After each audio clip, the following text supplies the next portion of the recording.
We are live for the November live stream. Let me know if you can see and hear me. Today, we're talking, if I adjust this bad boy here, we're talking boundaries and standards in relationships. What a vitally important concept. And all of you in the Facebook group have said you want to have a bit of a chat about this one, ask some questions. Brianna's online, Denise is online. Great to have you both here. I'm going to add the link. I don't know the link to the Facebook group off the top of my head. We've got the Facebook group going as well, so I'll add a link to that at the end of this video. In fact, you know what? I'll get a link now for you all since we're here. Why not? Who else is online?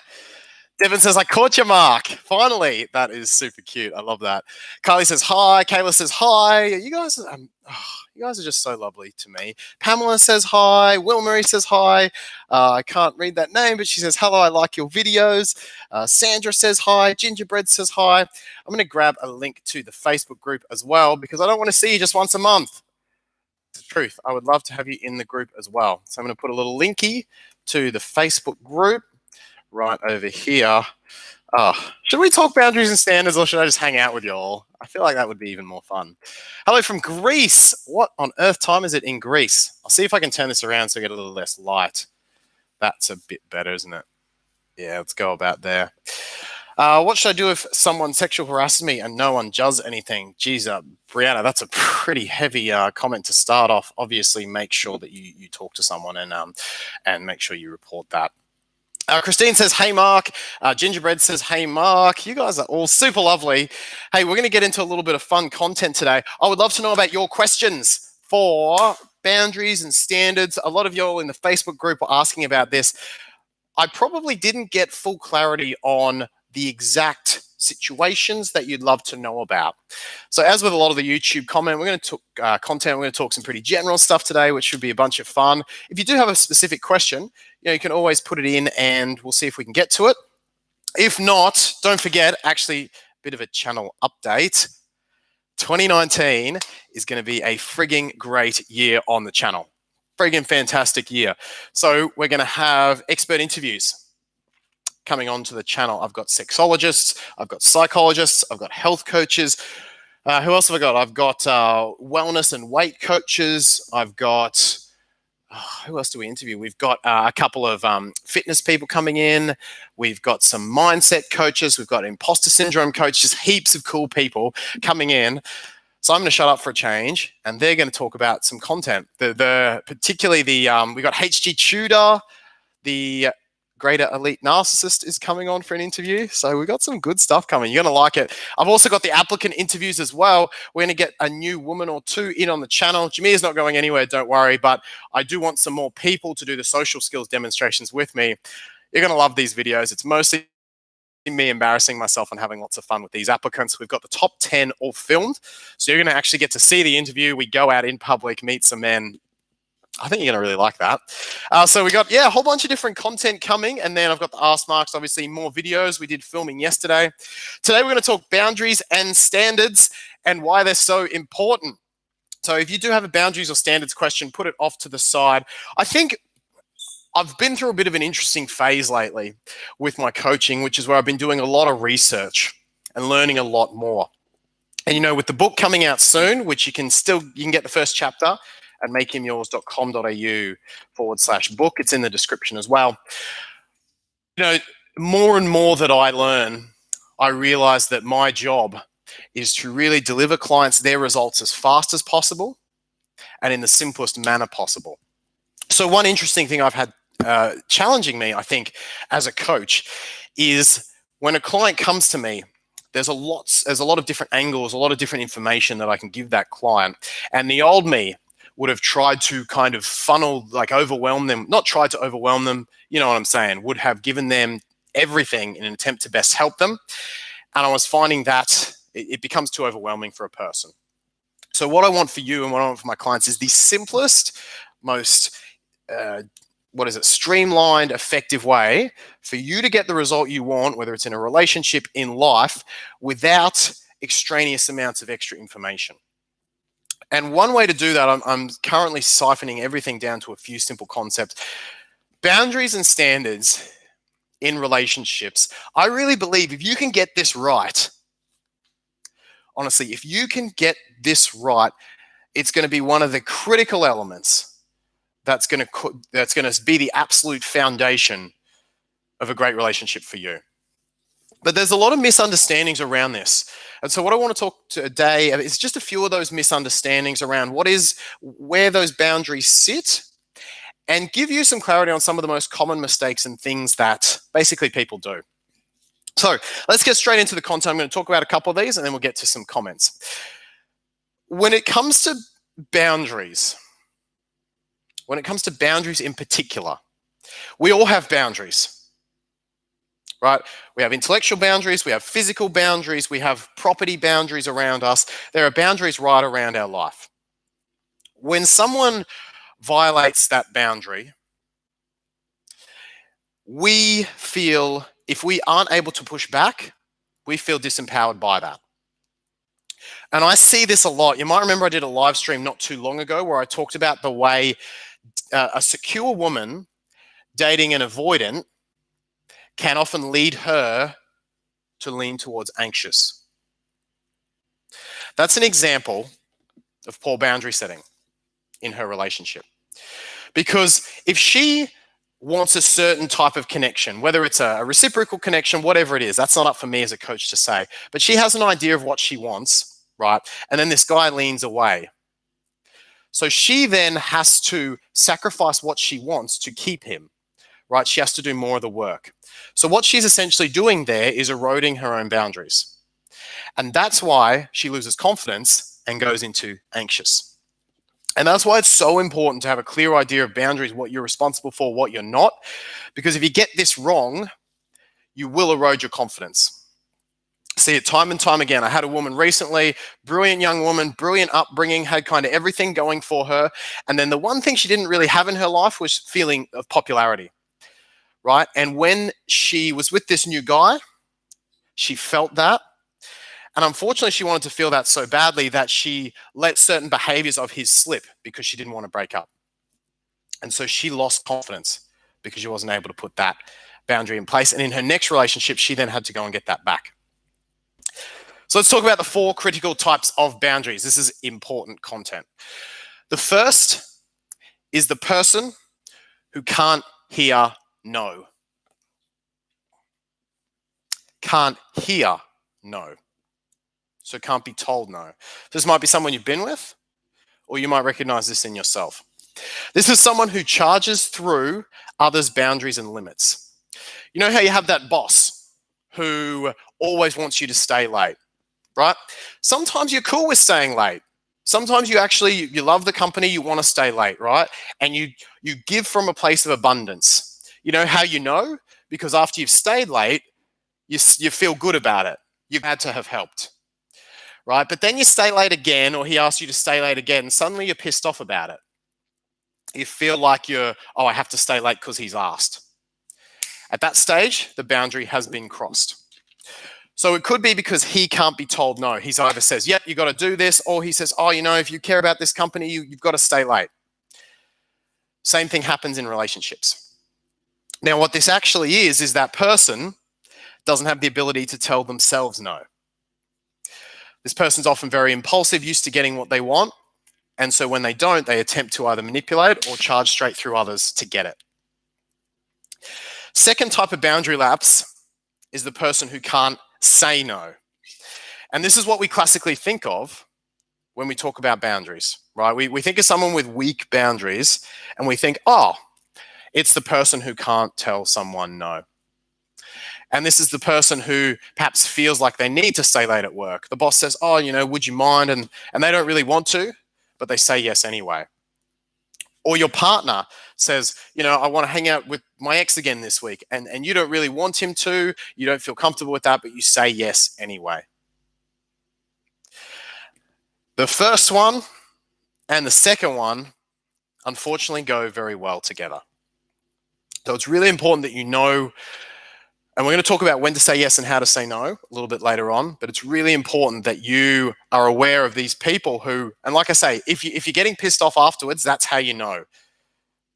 Because if you're doing something as a favor, then you're going to be glad you did it afterwards. Let me know if this is making sense so far. It's a really powerful topic. And we're going to talk about taking responsibility for others' feelings and actions after these four, which is really important as well. Let's talk about some chat. Tonya says, yes. Gingerbread Girl says, hi, Francis. Angie says, oh my God, hi. You guys are just super, super lovely. Teresa says, why do we always want what we can't have?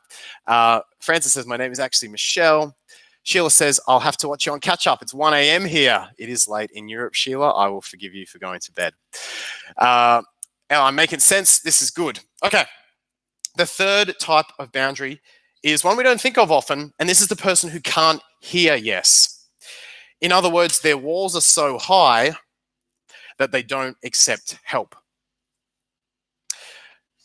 This is the classic example of this would be someone who, your partner comes to offer to help you, or someone wants to help you out with something through the giving of their own heart, not because they're obligated, because they want to, and you turn them away. You don't let that person be there for you during your tough times, whether it's because you don't feel worthy, or whether it's because you're worried you will owe them something, or subconsciously you're used to owing, growing up, you're used to owing someone something when they did something nice. You feel like you can't receive and let people in. And if you've ever had a gift rejected, you will know how that feels to the giver. So it might not seem like a big issue. And in fact, this was one I struggled with, to be honest with you, because I always had this sense of guilt growing up, this person does, I have to do something back, or I will owe this person something. Until I realized that is part of the beauty and the essence of relationships. And for you to not receive their help is because you're worried about owing them something, is really a rejection of the relationship. So if you find yourself refusing to say yes and let people in, this is a sign that the boundaries are actually too high and too impermeable. And the fourth is the person who can't say yes. Sorry, the last one was can't hear yes. Love YouTube. Can't say yes. So the person who can't hear yes is the one who can't let anyone in. The person who can't say yes is your classic narcissist. And the reason we have so many people who can't say no is that we're worried about being the person who can't say yes, right?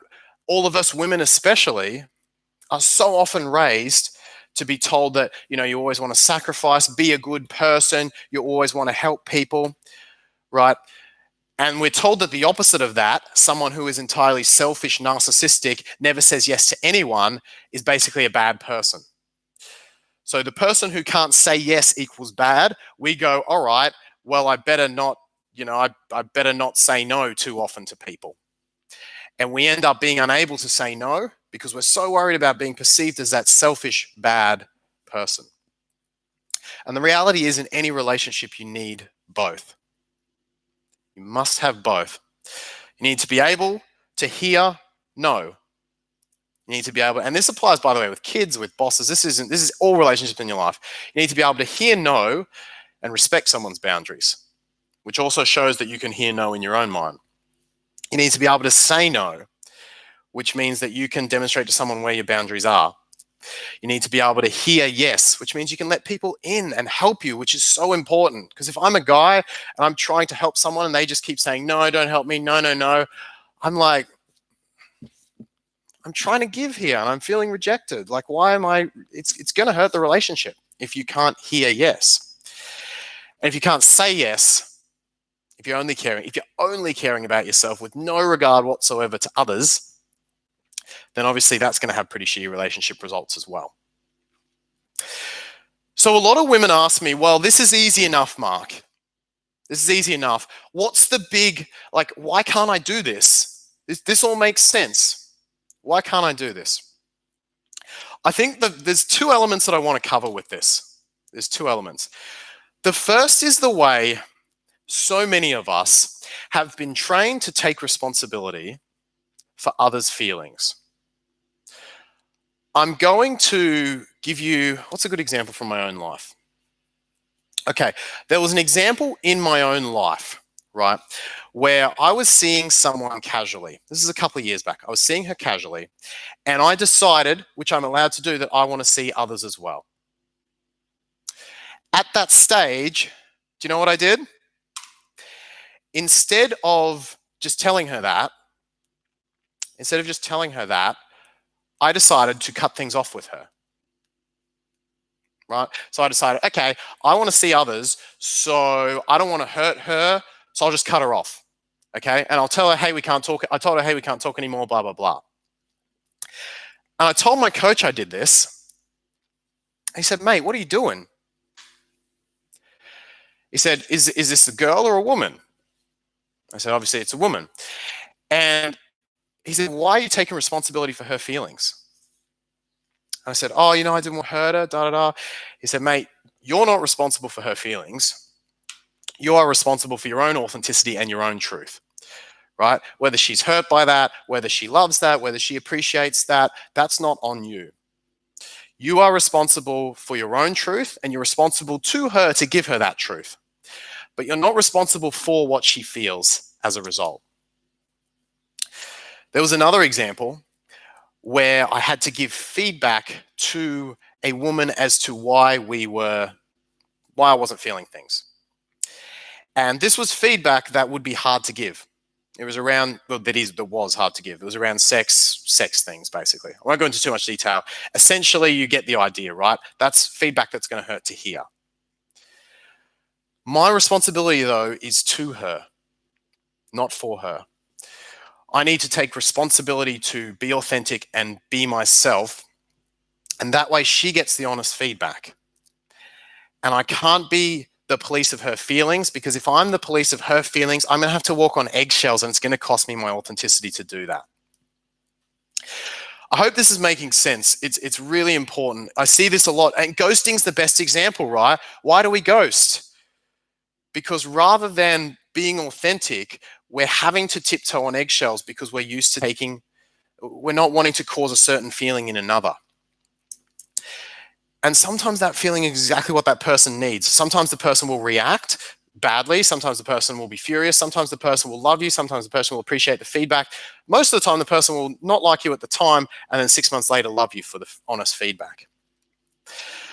I guess the point I'm making is that one of the big misunderstandings, one of the two, is that we always think of boundaries as people doing things to us, but we forget it's also our own ability to be authentic and not take responsibility for others and their feelings.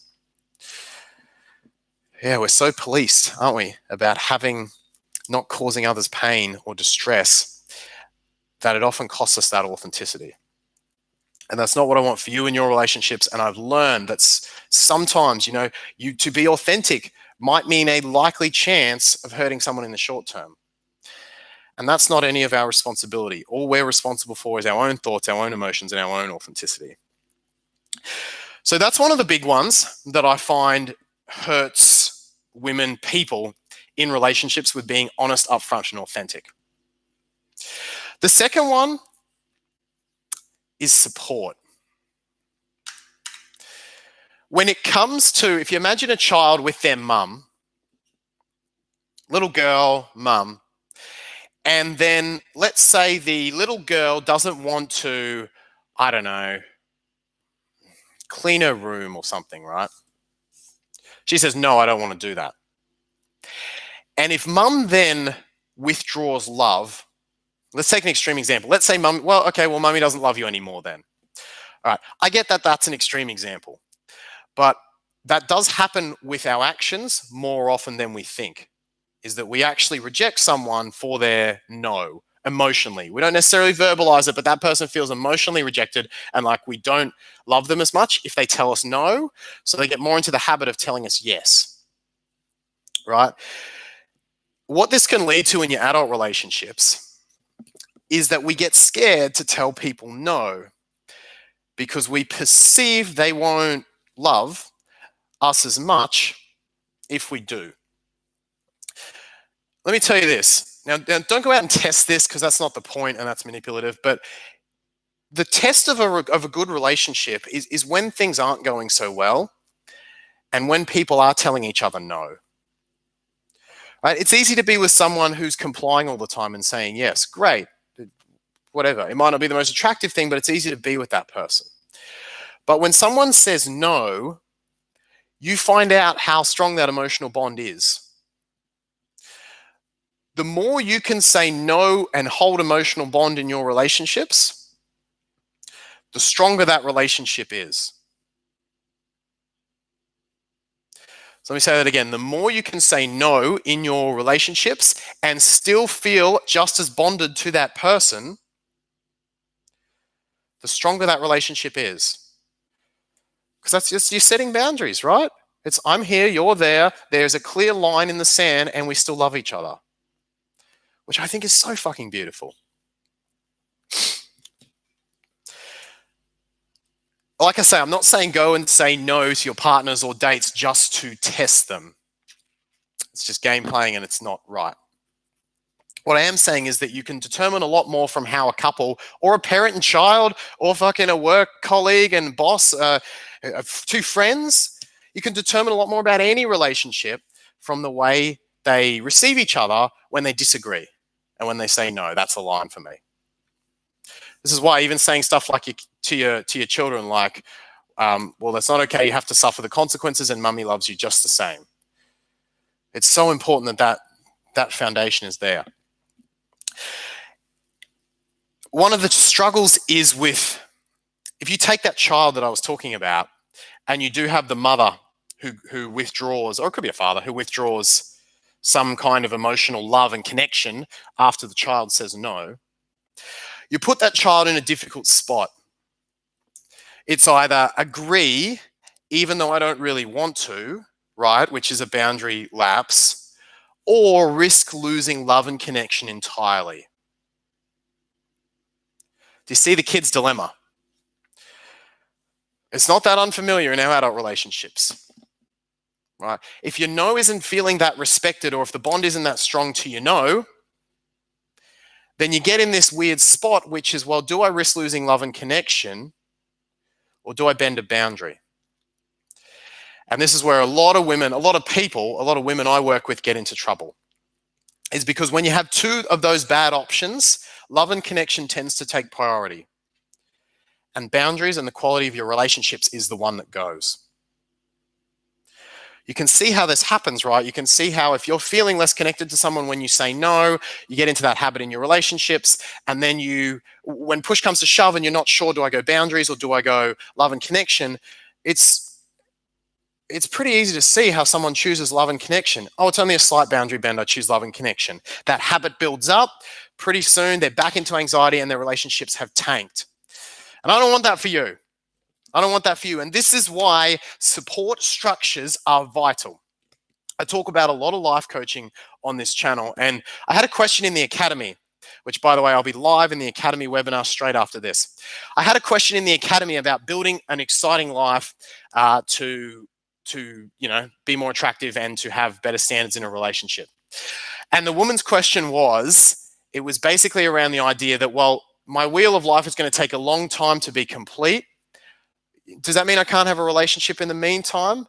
No, of course it doesn't.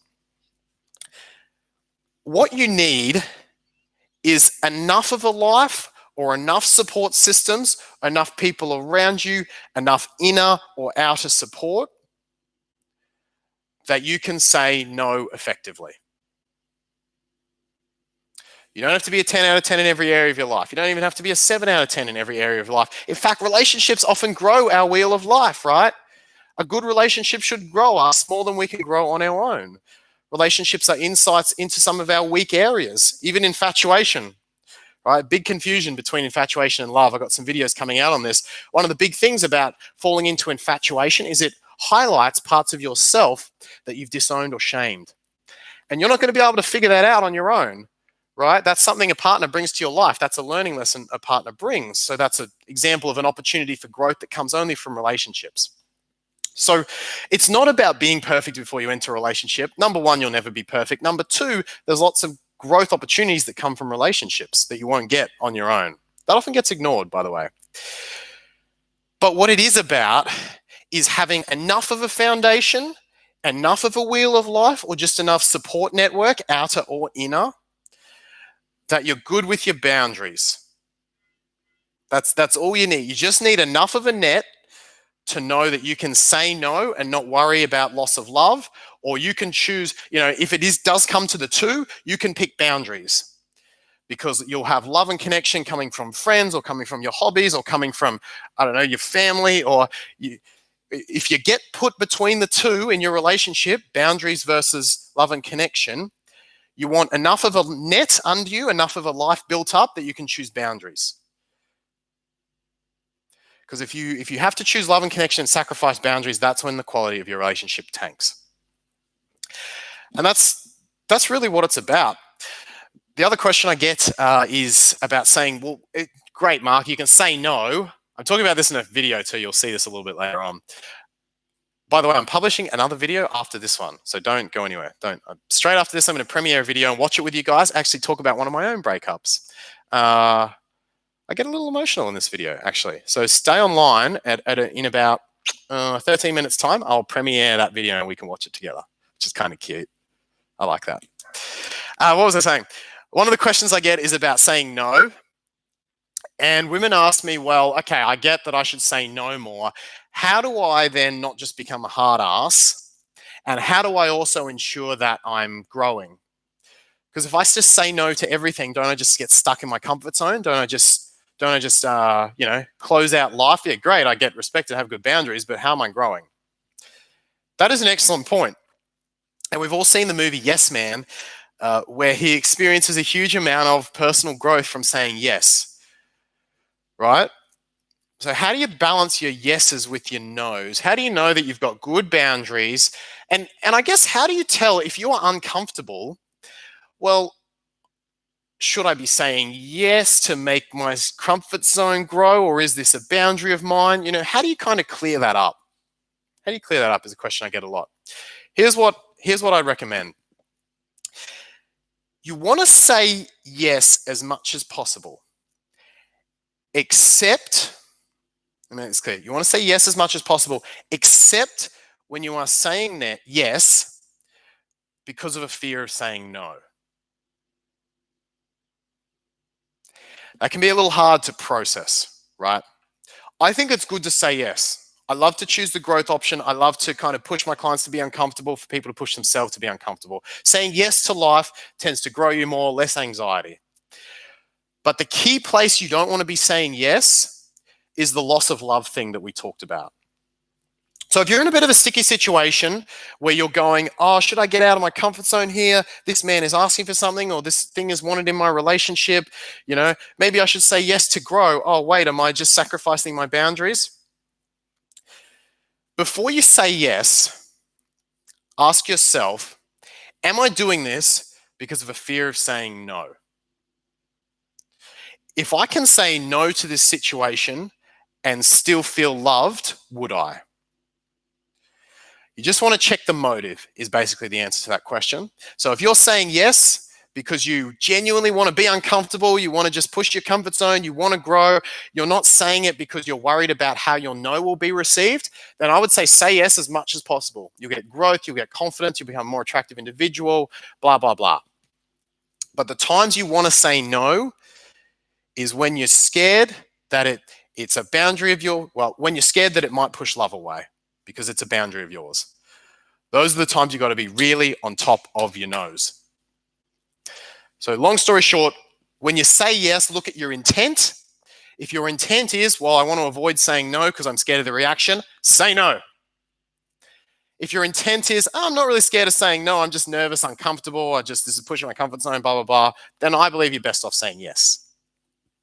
That would be my advice. You have to decide that for yourself, though. Hey, we're going to be live in the Academy in about 9 minutes time, and actually 29 minutes time, but I'm going to be off here in 9 minutes time, and I'm going to publish a next video for you, which talks about some of my one of my breakups, letting go of someone when you are in love, which is a very hard boundary to set. A couple of other points on boundaries that I think are worth mentioning. Internal boundaries with people you don't know. This is a hard one. Let's say I walk up to a woman in a bar and I say, hey, you're beautiful, I want to meet you. She turns around, looks at me, and is like, oh, no, please go away. Right? Just gives me like a creeper look, and I have to walk away. She has a view of me, right? She doesn't know me. She just got a 3-second impression, and she has a certain picture of me. I also have a picture of myself as I walk away, tail between my legs, right? Now, if I take on her picture of me, I'm going to feel pretty shit about myself, right? And we do this all the time in relationships. We take on someone else's view of ourselves because we don't quite get where their view of us ends and where our view of ourselves begins. I like the bar example because it's clear. I had a client this morning who had this, and she basically dated this great guy, and then he unfortunately went emotionally unavailable due to work circumstances. And she wanted to contact him again. She really wanted to check in on him and touch base. And I said to her, well, why do you want to do that? And she said, oh, I just want to, honestly, just as a friend, I just want to check if he's okay. This isn't actually about getting him back. I just want to check in on him. So I said, great, why don't you text him? And she said, oh, I'm worried it might bother him. Like, what if it bothers him? And I said to her, okay, well, let's say it bothers him. What's the issue? She says, oh, I don't want to bother him, what if he thinks I'm a bother? And I said, this is one of those really important examples where you need that internal boundary to separate yourself from someone else's view of you. Because in that sort of situation, we get obsessed with that person not thinking we're a bother, right? Or like me with the girl in the bar. If I approach someone in the bar, I get rejected. I can't really, go back to that situation and convince that person that I'm not a creeper. It just gets weirder and weirder the more I try and say, hey, I'm not a creeper. She just thinks you're more of a creeper, right? Or in my client situation, just the more that she tries to convince him that she's not a bother, the more he probably thinks she's a bother. And that internal boundary is the difference. Let me know if you can hopefully still hear me. That internal boundary is the difference between the way others see you and separating yourself from that. Right? Because that person can think I'm horrible, or I'm just out for sex, or whatever. And I have to have a solid enough boundary between, like a space between what she thinks of me and what I think of myself.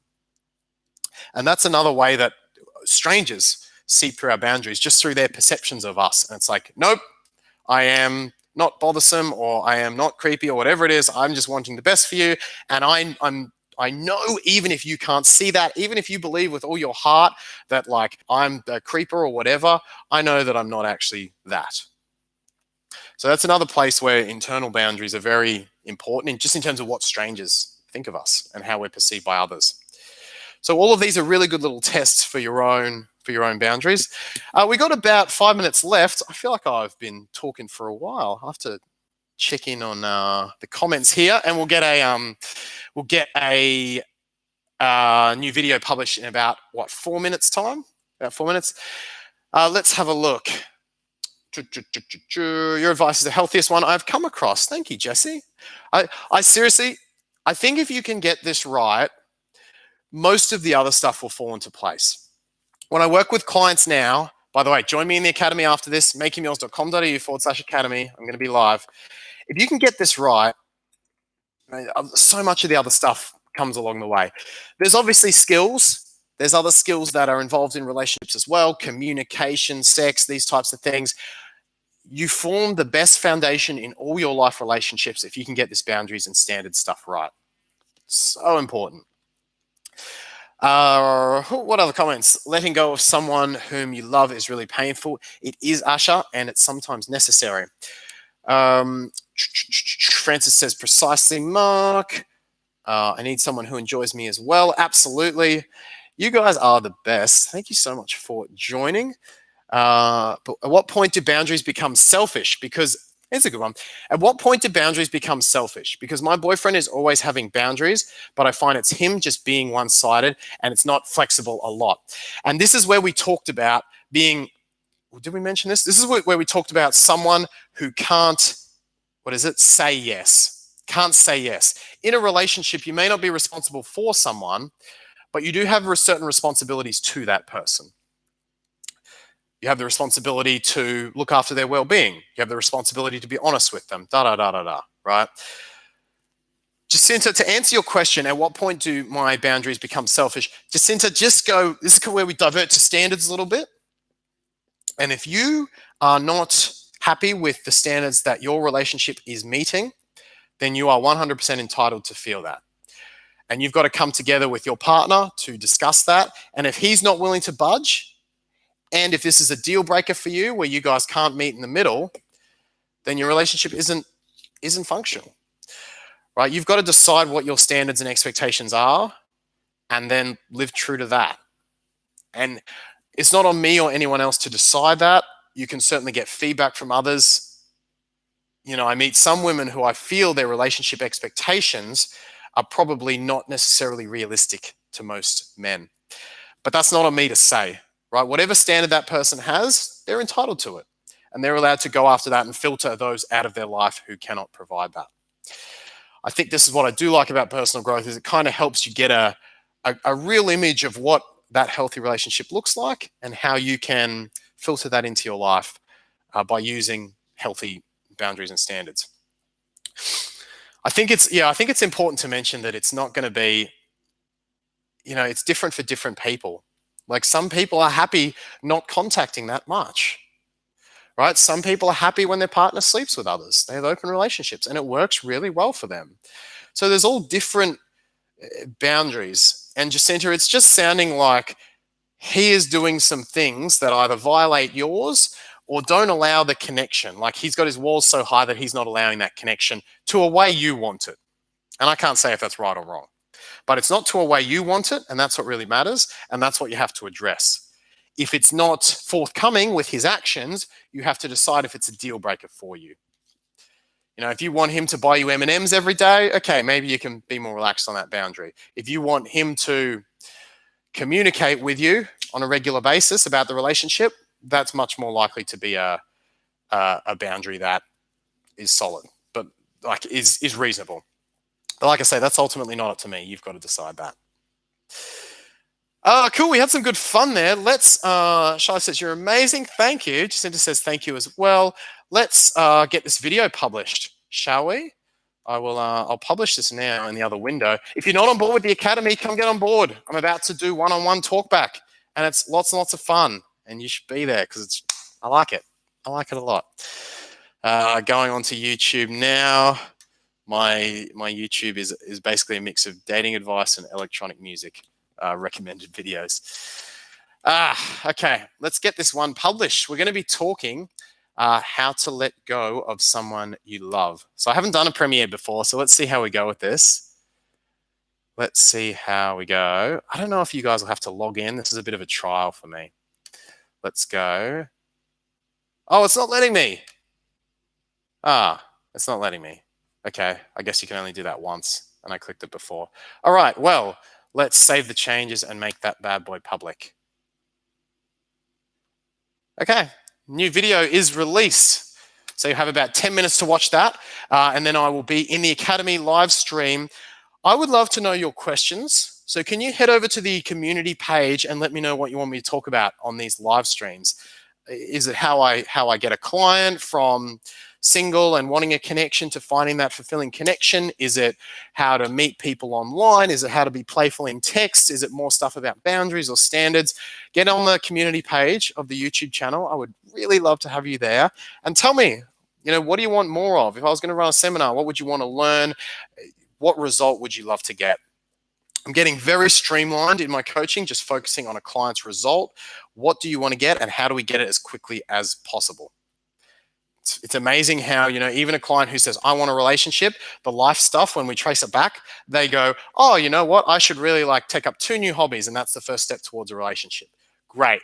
We just do that. And before we know it, they're on the path to a relationship and have one. The community page, Carly says, is if you go to the Mark Rosenfeld homepage, there is a community tab. Community tab. So just go to community tab on the homepage there. Jacinta says, Mark, you're pretty accurate in your perception. He gets angry with me every time I need to call him out. This is probably an important point. Actually, let's touch on this just before we go. What do you do when someone gets angry? and doesn't agree with your standards or boundaries, okay? And they can't be convinced of it. I want to make this really clear. You are not in control of someone else's mind and therefore cannot change their mind. So many of us get stuck in these arguments, like trying to change someone's mind instead of simply stating our standards and then letting them reap the consequences if those standards are not met. I'm a real believer that, you know, the saying, the person who is quieter is the one winning the argument. The quieter person is always winning the argument. I'm a real believer in that. You know, I've just filtered the most amazing people into my life over the last few years, and I've never had to demand anyone, you know, get into arguments about how I'm treated. If there's a standard of mine that's not met, it's equivalent to trying to change the weather. If there's a standard of mine that's not met, you don't go out in the rain and then get pissed off that it's raining, right? You either change your mindset about the rain, you start to love the rain, or you get out of the rain. Think about that metaphor when you're applying boundaries in your relationships. You don't just yell at the sky, okay? You can still state what you want. Obviously, communication is essential, and you can state why it's important to you and how you want to work towards it. And then if it's a deal breaker for you and it's not forthcoming, don't get caught up in trying to change someone's behavior. It's interminably frustrating because you have no control over that. Instead, simply focus on, well, how do I make it clear that this is a boundary of mine and how do I execute that with my actions? We get so wrapped up, I think, in trying to convince people that we forget we don't have to, okay? It's important to state it and then let that person decide. And then this is why when you've got that good boundaries, if the person does withdraw their love or whatever, okay, they might withdraw and go away, or they might withdraw, realize that they're not very smart, and then come back and be emotionally connected and respect your boundaries so you now have a better relationship. But it's essential you have that foundation of support, whatever it is, that life foundation, enough such that you know you can put those boundaries in place without being fearful of loss of love from you saying no. You are amazing. You are so amazing. Thank you so much for coming online. I really appreciate you coming online and spending your time watching a little bit of this live stream. So hopefully you got something out of it.